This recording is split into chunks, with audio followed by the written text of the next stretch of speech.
Imaginez-vous en train de marcher dans une rue animée d'une grande ville. Vous croisez un regard, un sourire timide et soudain, une connexion électrique vous traverse, le coup de foudre instantané. Sans même prononcer un seul mot ou bouger un seul muscle, vous êtes figé sur place parce qu'il vient de vous frapper. L'espace d'un instant, le monde s'est arrêté. L'espace d'un instant, vous étiez en parfaite synchronisation avec cette personne. Et puis bon, je vous passe les détails, vous êtes amoureux, vous finissez ensemble dans le meilleur des mondes, c'est génial. Mais qu'est-ce qu'il se passe exactement dans notre cerveau quand on est amoureux? Si nous avons du mal à définir l'amour avec des mots, est-ce que le cerveau, lui, le peut? Est-ce que le cerveau fait une différence? Une différence telle qu'il change même complètement? Eh ben c'est ce que je vais approfondir avec vous aujourd'hui. Et je vous énoncerai même quelques faits plutôt fascinants en ce qui concerne l'amour à la fin de cette vidéo. Bon, pour commencer, l'amour c'est quoi? L'amour est une émotion puissante. Aussi magnifique que destructrice, elle inspire des poèmes, des musiques, des films et tout le monde depuis la nuit des temps. C'est le sentiment du désir, de la connexion, de la compassion et de l'affection profonde qui est recherchée et valorisée encore une fois par tout le monde, à quelques exceptions près. L'amour peut prendre différentes formes, relie les gens, leur apporte du bonheur dont nous avons tous besoin. Ce sentiment difficilement palpable peut naître en un instant ou se construire au fur et à mesure. Mais d'une manière ou d'une autre, il faut le nourrir pour qu'il survive. Sinon, c'est l'extinction de la flamme. Et du jour au lendemain, comme l'amour est arrivé, il s'en va. Et si vous avez l'impression que tout ça se déroule au niveau du cœur, vous vous trompez. C'est en réalité dans le cerveau que ça se passe. Et tout commence avec les différents neurotransmetteurs comme la dopamine et l'ocytocine. Et je vais directement vous parler de la dopamine. La dopamine est souvent appelée le neurotransmetteur du plaisir. Quand on tombe amoureux, notre cerveau libère une énorme quantité de dopamine, ce qui crée une sensation d'euphorie et de bonheur intense. Ça, c'est au début. Après, les moments passés avec votre partenaire, les gestes d'affection et même les pensées sur la personne aimée augmentent les niveaux de dopamine, ce qui renforce évidemment les liens affectifs qu'on va développer. Et devinez quoi? Par des processus en cascade que j'ai pas besoin de vous expliquer, quand on est amoureux, on est aussi plus motivé et on cherche activement à prendre soin de la personne qu'on aime. Et ça, je pense que ça parle à beaucoup de monde. Par contre, je pense que vous savez que c'est aussi la dopamine qui est impliquée dans les comportements addictifs. Ce qui explique aussi pourquoi on a l'impression parfois d'être dépendant d'une personne, en termes affectifs en tout cas, et pourquoi l'amour à l'excès peut vite se transformer en quelque chose de négatif. Maintenant, l'autre star chimique de l'amour, c'est l'ocytocine, souvent surnommée l'hormone de l'amour d'ailleurs. Elle joue un rôle crucial dans la formation des liens émotionnels et dans les comportements sociaux. Quand on tombe amoureux, le contact physique comme les câlins et les bisous déclenche la libération d'ocytocine. Et c'est ça qui renforce le lien émotionnel entre les partenaires. L'ocytocine agit en augmentant les sentiments de confiance, de sécurité et de lien social. Par exemple, des études ont montré que des niveaux élevés d'ocytocine peuvent améliorer la communication et réduire les conflits dans les relations. Donc, faites-vous plus de câlins. Cette hormone, elle aide aussi à stabiliser des relations à long terme en augmentant l'attachement et en favorisant des comportements altruistes et empathiques. Donc de nouveau, je sais pas quoi vous dire, faites-vous plein de câlins et de bisous. Et puisque c'est un neurotransmetteur très complet, elle régule aussi le stress et la santé mentale.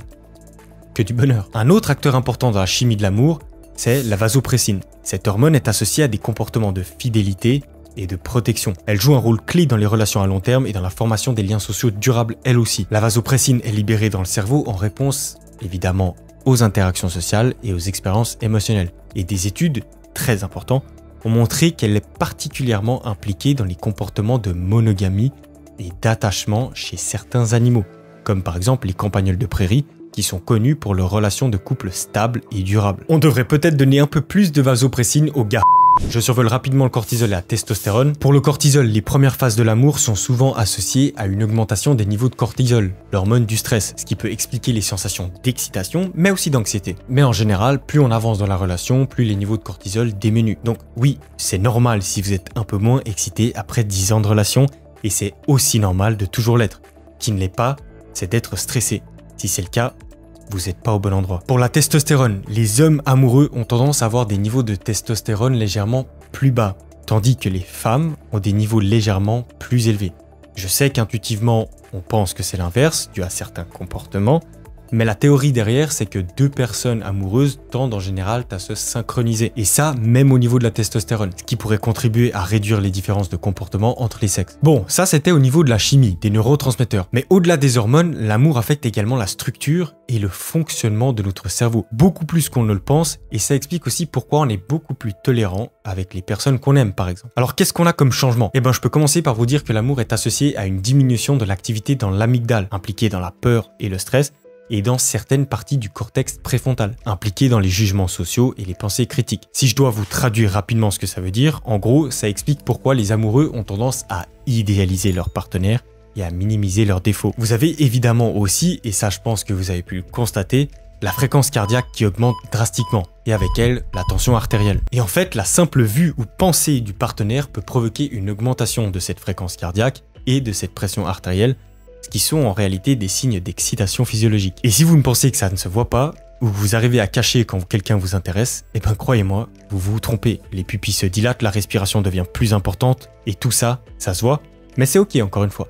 Ne cachez rien, prenez le taureau par les cornes, et allez-y. Les deux autres choses que vous avez sûrement pu constater aussi, c'est que les personnes amoureuses peuvent éprouver des difficultés à dormir en raison de l'excitation et des pensées constantes à propos de leur partenaire ou d'un potentiel partenaire. Et on peut même expérimenter des changements dans notre appétit, comme si ce n'était pas déjà assez compliqué comme ça. Du coup, réfléchissez à 2 fois avant d'aller en date au restaurant. Et enfin, les chercheurs ont trouvé que la densité de matière grise dans l'insula et d'autres régions du cerveau pouvait être modifiée chez les individus en relation amoureuse de longue durée. L'augmentation de la matière grise indique que les personnes en couple depuis un long moment deviennent plus sensibles et réactifs aux émotions et aux besoins de leur partenaire. Bref, vous avez compris, quand on est amoureux, on n'est plus la même personne, du point de vue du cerveau en tout cas, et d'après ce que j'ai pu observer, on devient aussi un tout petit peu plus bête. Mais encore une fois, c'est ok. Après tous ces trucs compliqués à comprendre, je vais finir cette vidéo par vous citer quelques faits qui peuvent peut-être vous intéresser, et vous verrez le dernier, il est assez cool. Le premier de ces faits, c'est l'effet du long terme. La recherche a montré que des couples mariés depuis longtemps montrent une activité cérébrale similaire à celle de nouveaux amoureux, et ça suggère que les sentiments d'amour peuvent persister tout au long de la vie. C'est quand même encourageant. 2. Les femmes ont les centres émotionnels et logiques du cerveau plus étroitement connectés. Ça explique pas mal de choses. 3. Les femmes sont plus susceptibles d'initier les ruptures et leur approche est souvent plus douce, même si elles méprisent plus leur partenaire.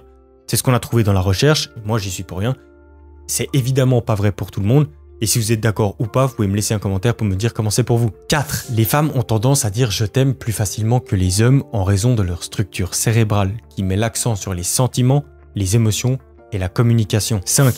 Les hommes peuvent avoir du mal à comprendre l'amour et le confondent souvent avec la passion ou le désir. Bande de c***. 6. Les hommes peuvent séparer plus facilement l'amour du sexe que les femmes. 7. La recherche montre que le coup de foudre peut se produire en aussi peu que 0,2 secondes. 8. Regarder une photo de son partenaire amoureux peut réduire la perception de la douleur jusqu'à 44%. 9. Les personnes mariées ou en couple stable ont tendance à vivre plus longtemps, ont un meilleur système immunitaire et récupèrent plus rapidement des maladies et des chirurgies. 10. Fixer quelqu'un dans les yeux pendant quelques minutes peut augmenter les sentiments d'amour et de connexion. Une étude a montré que des couples qui se regardaient dans les yeux pendant 2 minutes ressentaient une augmentation significative de l'affection mutuelle. C'est pour ça que vous avez souvent ces scènes dans les films. 11. Les couples qui sont ensemble depuis longtemps ont tendance à synchroniser leurs battements de cœur et leur rythme respiratoire lorsqu'ils sont en présence l'un de l'autre. Cette synchronisation est un signe de connexion profonde et de lien émotionnel, et je trouve ça extraordinaire. Et voilà, alors attention, comme je vous ai dit, c'est pas vrai pour tout le monde, c'est juste des tendances que la recherche a trouvées et observées, et si vous n'êtes pas d'accord et si vous voulez parler de votre cas, je vous laisse le faire dans les commentaires. Voilà, maintenant, vous savez tout sur l'amour, moi je vous dis à la semaine prochaine, portez-vous bien, ciao!